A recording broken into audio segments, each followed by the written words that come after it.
ఏపీలో రాజకీయాలు ముదురుతున్నాయి. ప్రస్తుతానికి ఎన్నికలు లేకపోయినా ఫిరాయింపులు కొనసాగుతున్నాయి. వైఎస్ఆర్ కాంగ్రెస్ ఓటమి తర్వాత ఆ పార్టీకి పెద్ద ఎత్తున నేతలు గుడ్ బై చెబుతున్నారు. కూటమి పార్టీలో చేరుతున్నారు. వీరిలో స్థానిక సంస్థల ప్రతినిధులు కూడా ఉన్నారు. అయితే 4 ఏళ్ల వరకు వైఎస్ఆర్ కాంగ్రెస్ పార్టీ ప్రతినిధులకు ఎటువంటి ఇబ్బందులు లేకుండా పోయాయి. కానీ ఇప్పుడు అవిశ్వాస తీర్మానాలకు సంబంధించి గడువు ముగియడంతో కూటమి పావులు కదుపుతోంది.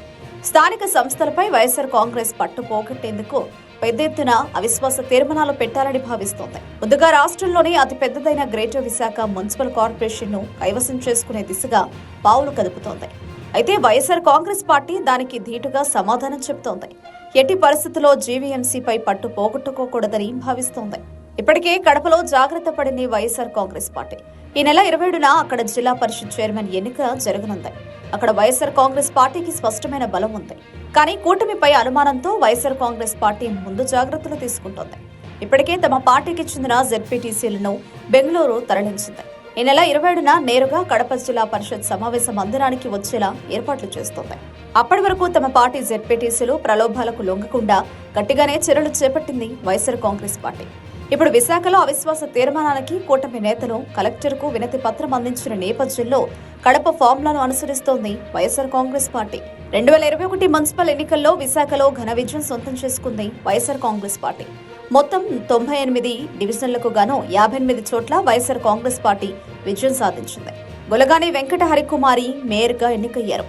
ఆమె పదవి కాలానికి ఇంకా ఏడాది సమయం ఉంది. అయితే ఎన్నికలకు ముందు ఫలితాలు వచ్చిన తర్వాత చాలా మంది కార్పొరేటర్లు కూటమి పార్టీలో చేరారు. ఇటీవల 6 కార్పొరేటర్లు తెలుగుదేశం పార్టీ కూటికి వచ్చారు. మరో 6 వచ్చేందుకు సిద్ధపడ్డారు. అయితే ఈ విషయం తెలుసుకున్న వైఎస్ఆర్ కాంగ్రెస్ పార్టీ హైకమాండ్ జాగ్రత్త పడింది. కార్పొరేటర్లు చేజారకుండా బెంగళూరు శిబిరాలకు తరలించే పనిలో పడింది. ఇప్పటికే చాలా మంది కార్పొరేటర్లు బెంగళూరు వెళ్లిపోయినట్టు తెలుస్తోంది. టీడీపీ కూటమి ఇప్పటికే జీవీఎంసీలో పట్టు బిగించినట్లు ప్రచారం సాగుతోంది. మేయర్ స్థానాన్ని నిలబెట్టుకునేందుకు అవసరమైన బలం కూటమికి సమకూరిందని, 1-2 కార్పొరేటర్లు చేరితే చాలని ప్రచారం సాగుతోంది.